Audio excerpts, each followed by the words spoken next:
High, সলিউশনের series চলছিল, ঠিক আছে। রাউলস ল অবধি শেষ হয়েছে। এরপর আমরা আলোচনা করব, ঠিক আছে। এরপর আমরা আলোচনা করব কি কলিগেটিভ প্রপার্টি, ঠিক আছে। কলিগেটিভ প্রপার্টি কী এবং কনস্টিটিউশনাল প্রপার্টি কী, ঠিক আছে। সলিউশনের দুটো প্রপার্টি হয়, একটা কলিগেটিভ প্রপার্টি, একটা কনস্টিটিউশনাল প্রপার্টি, ঠিক আছে। তাহলে দেখে নাও। তাহলে সলিউশন চলছিল। আচ্ছা, সলিউশনের প্রপার্টি হচ্ছে দুই প্রকার হয়েছে। একটা হবে কি কনস্টিটিউশনাল প্রপার্টিস, আর একটা হবে কলিগেটিভ প্রপার্টি, কলিগেটিভ প্রপার্টিস, ঠিক আছে। কনস্টিটিউশনাল প্রপার্টি কি আর কলিগেটিভ প্রপার্টি কি? আচ্ছা, সেটা হবে কি, এক নম্বর বয়েলিং পয়েন্ট, বয়েলিং পয়েন্ট যাকে শর্টে লিখব বিপি। দু নম্বর ফ্রিজিং পয়েন্ট হয়েছে। তিন নম্বর lowering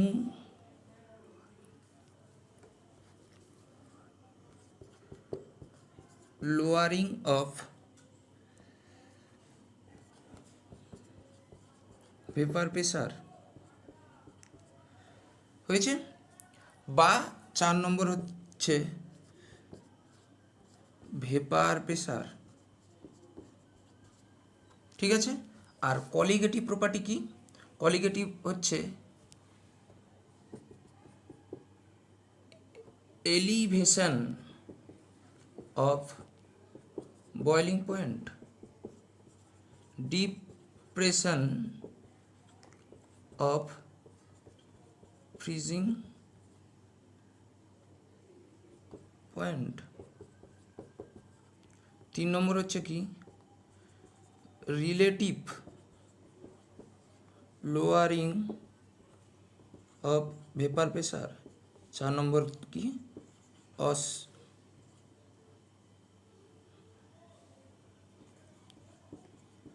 osmotic pressure.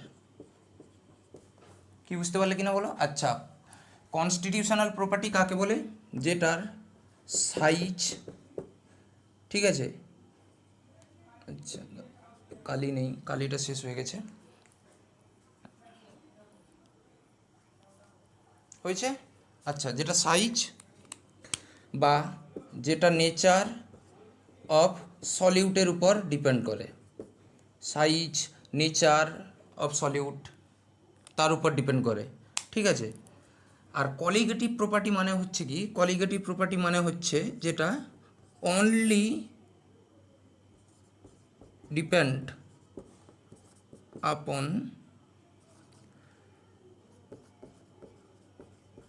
Number of solute, সলিউডের নাম্বার উপর ডিপেন্ড করে, আর কোনো কারোর উপর ডিপেন্ড করবে না।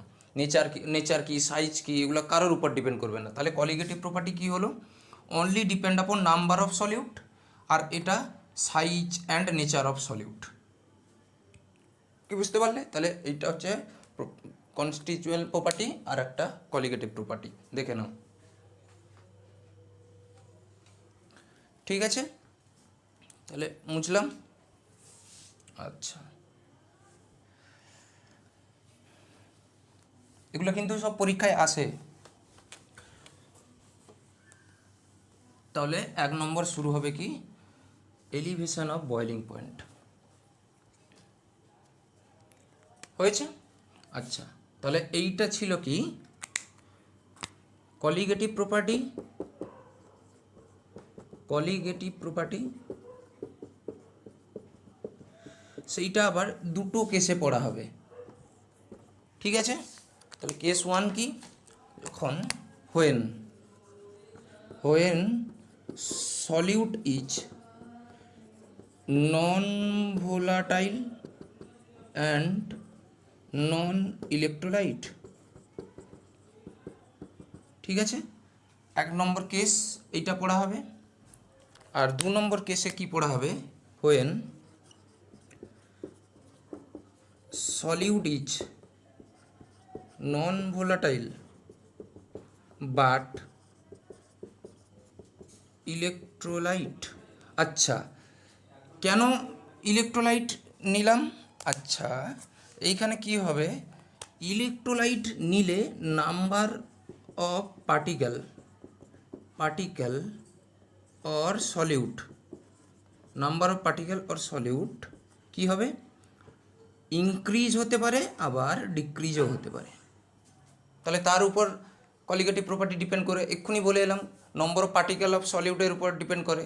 তাহলে number of colligative property increase বা ডিক্রিজ করতে পারে, কিন্তু এক্ষেত্রে নম্বর অফ সলিউডের নম্বর অফ পার্টিকেল, কারণ কি নন ইলেকট্রোলাইট সে ভাঙবেই না, তাহলে যে সলিউডটা দেবো সেটা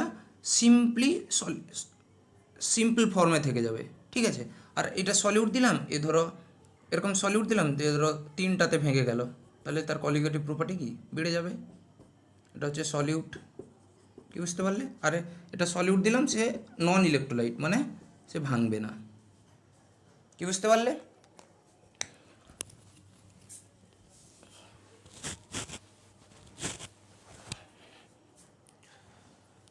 আচ্ছা, তাহলে দুটো কেসে পড়া হবে কলিগেটিভ প্রপার্টি, বুঝলাম।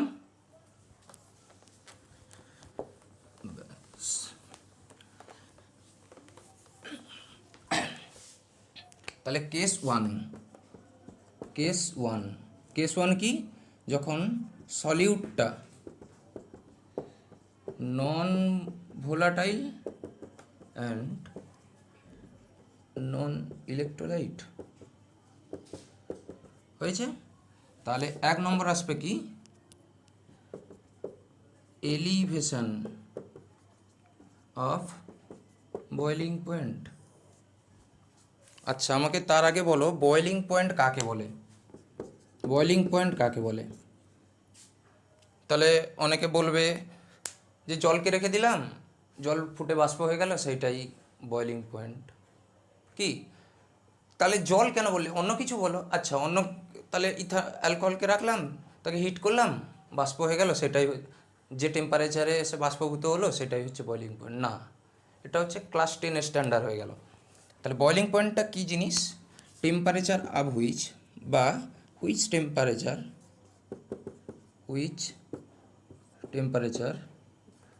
Up which the vapor pressure of liquid is equal to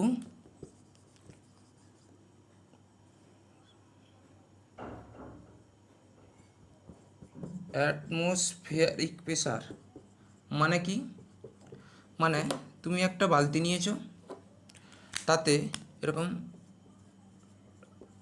লিকুইডগুলো নিয়েছো, ঠিক আছে। তাহলে এখানে তুমি কি করছো, হিট করছো, এটা তার সারফেস।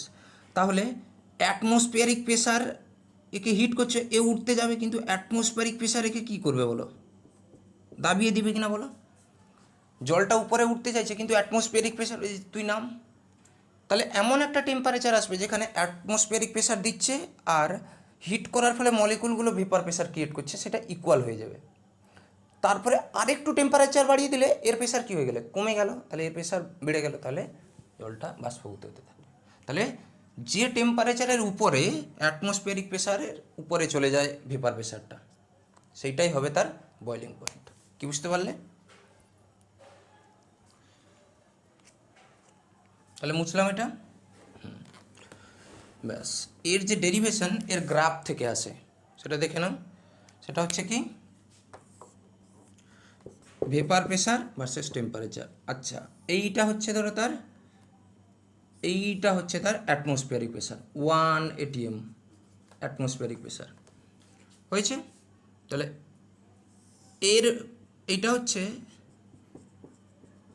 Pure solvent.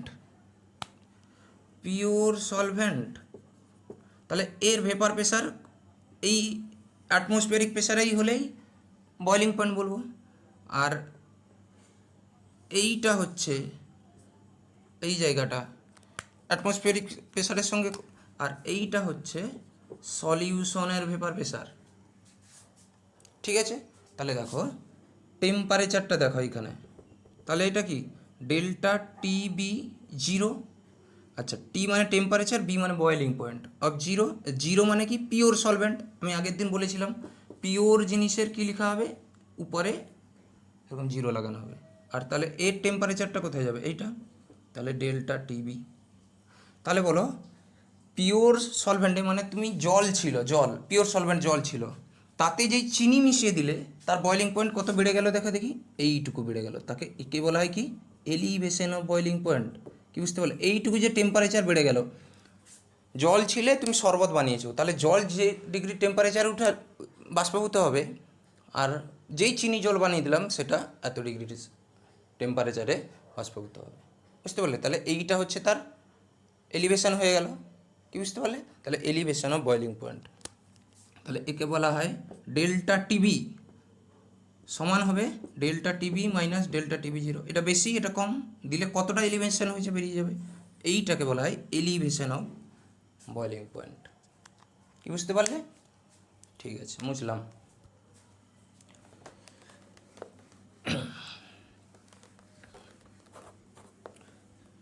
আচ্ছা সেটা কি, তাহলে delta Tb elevation of boiling point directly proportional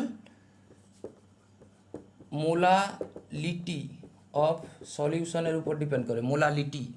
কি বুঝতে পারলে, তাহলে এটা হাঁটাতে গেলে একটা কনস্ট্যান্ট আছে, সেটাকে বলা হয় কে এফ ইন্টু এম।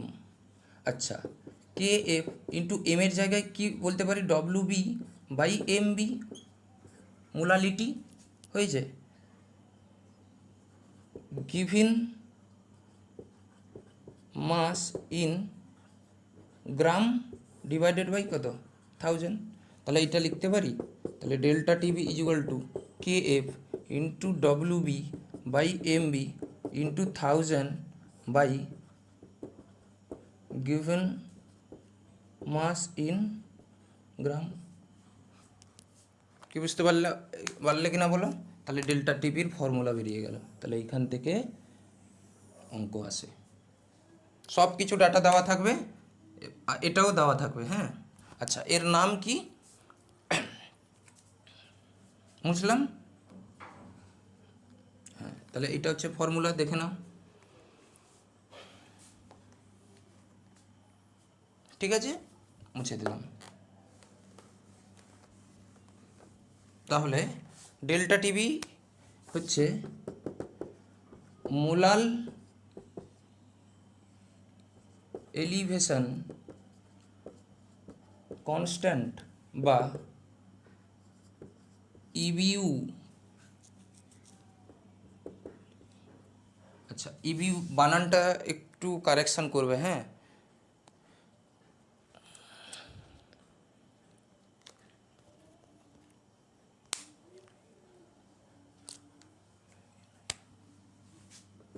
এসসিওপিআইসি, ইভিলিওস্কোপিক কনস্ট্যান্ট। ঠিক আছে, মোলাল এলিভেশন কনস্ট্যান্ট বা ইভিলিওস্কোপিক কনস্ট্যান্ট। আর এইটা সলভ্যান্টের উপর ডিপেন্ড করে, সলভ্যান্ট ডিপেন্ডেন্ট। ঠিক আছে, আর এইটা পরীক্ষা হলে 99% বা 90% ধরো 90% গিভেন থাকবে পরীক্ষায়, গিভেন থাকবে, গিভেন ইন কোয়েশ্চেন। কি বুঝতে পারলে। আচ্ছা, কে এফ এর ইউনিট কি হবে বলো, ইউনিট কে এফ এর ইউনিট কি হবে, তাহলে এক্ষুনি ফর্মুলাটা পড়ে এলাম। ফর্মুলাটা দেখো, delta TB is equal to K B into M. তাহলে এইখান থেকে দেখো কে বি সমান হতে পারে ডেল্টা টিবি বাই এম। তাহলে এর ইউনিট হবে কেলভিন কেজি মোল ইনভার্স। বুঝতে পারলে, এইটা হচ্ছে তার ফর্মুলা। বুঝলাম, মুছে দিলাম। আচ্ছা, তারপর হচ্ছে কি, যদি না গিভেন থাকে, নট গিভেন, তাহলে কি ফর্মুলায় বের করতে হয়, delta B is equal to R Tb জিরোর whole square into M of A divided by 1000 into delta H vaporization or kb is equal to r into delta tb 0 whole square 1000 by lv, এইটা যে কোনো একটা ফর্মুলায় বসাতে পারো। হয়েছে? তাহলে এগুলো কি কি জিনিস বলে দিই। যেখানে আর হচ্ছে গ্যাস কনস্ট্যান্ট, যেখানে টিবি হচ্ছে পিওর সলভেন্টের বয়েলিং পয়েন্ট, যেখানে এম হচ্ছে এ মানে সলভেন্ট, মাস অফ মাস না মোলার মাস অফ সলভেন্ট। হয়েছে? এখানে ডেল্টা এইচ ভি হচ্ছে enthalpy, enthalpy of vaporization, enthalpy of vaporization of 1 mole solvent. আর এল ভি হচ্ছে ল্যাটেন্ট হিট। ঠিক আছে? ল্যাটেন্ট হিট পার ইউনিট গ্রাম।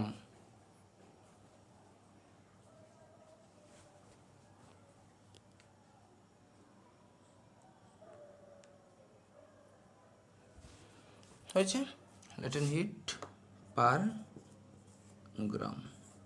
তাহলে এগুলো ছিল সব ফর্মুলা। তাহলে দেখে নাও, এই দুটো ফর্মুলা হয়। ঠিক আছে? অনেকে এটা পড়ায় না, এইটা জানে, অনেকে এটা কনভার্ট করে নাও। তার কারণ কি? ডেল্টা এইচ সমান হবে L into molar mass of এ। তাহলে এইটা হবে তার ফর্মুলা। ঠিক আছে? এখানে বসিয়ে দিলে এম এম এ কেটে যাবে, এলভি পড়ে থাকবে। তাহলে এইটা হচ্ছে এলিভেশন অফ বয়েলিং পয়েন্ট। ঠিক আছে? আচ্ছা, তাহলে কেস ওয়ানে কী কী চলছিল?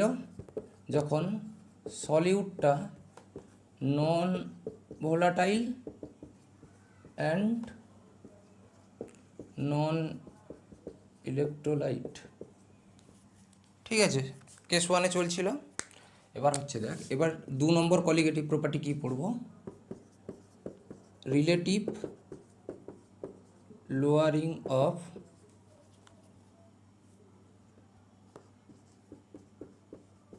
Vapour pressure.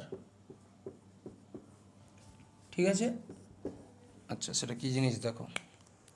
ধরো এটা একটা বালতি ছিল, তার উপরে এরকম মলিকুলগুলো ছিল, এরকম মলিকুলগুলো আছে, উপরে সারফেসে এরকম মলিকুলগুলো আছে।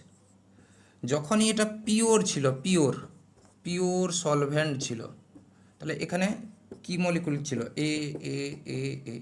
যেই এর মধ্যে সলিউট অ্যাড করলাম, সলিউট বি অ্যাড করলাম, তাহলে এর সারফেসেও কিছু কি থাকতে পারে বলো? এ বি এরকম থাকতে পারে কিনা বলো? তাহলে এর সারফেসে কি কি থাকতে পারে?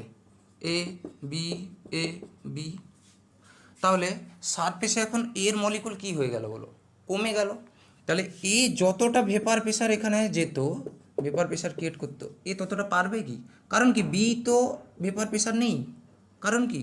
সে নন ভোলাটাইল। তাহলে নন ভোলাটাইলের ভেপার প্রেসার কত? 0। তাহলে শুধু এ উঠবে, কিন্তু এর সংখ্যা কি? কমে গেল। তাহলে এইখানে সলিউট অ্যাড করার ফলে, ঠিক আছে, সলিউট অ্যাড করার ফলে তাহলে এর ভেপার প্রেসার কি হয়ে গেল বলে দেখি? কমে গেল সলিউশনের।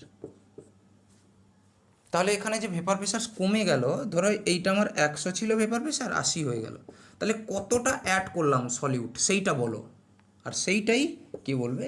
Relative lowering of vapour pressure. আমার 100 ভেপার প্রেসার ছিল, 100 ATM, সেটা কমে হয়ে গেল 80। তাহলে বলো আমি কতটা সলিউট অ্যাড করলাম দিয়ে 80 হয়ে গেল। বুঝতে পারলে? ঠিক আছে, তাহলে দেখে নাও। তাহলে এটা মুছলাম।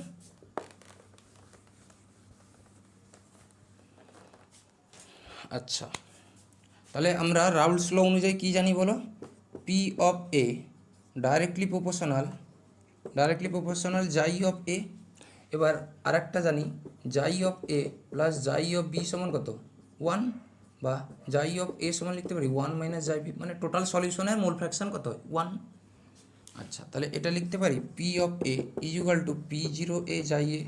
নেক্সট ক্লাসে দেখেছি রাউলস ল। ঠিক আছে, তাহলে এটা লিখতে পারি P of A equal to P zero A, যাই এর জায়গায় লিখতে পারি ওয়ান মাইনাস যাই বি। ঠিক আছে, তাহলে এটা লিখতে পারি কি P of A equal to P zero A minus P zero A যাই বি। তাহলে এইটা এই পাশে নিয়ে এলাম, এইটা এই পাশে, তাহলে পি জিরো এ যাই বি ইকুয়াল টু লিখতে পারি P zero A P A. আর এই যে জিনিসটাকে বলা হয়, এই যে জিনিসটাকে বলা হয় লোয়ারিং অফ ভেপার প্রেসার। হয়েছে, এরপর এলো এখানে দেখো, তাহলে যাই বি সমান লিখতে পারি P zero A minus P A by P zero A. তাহলে এইটাকে বলা হয় relative lowering of vapour pressure.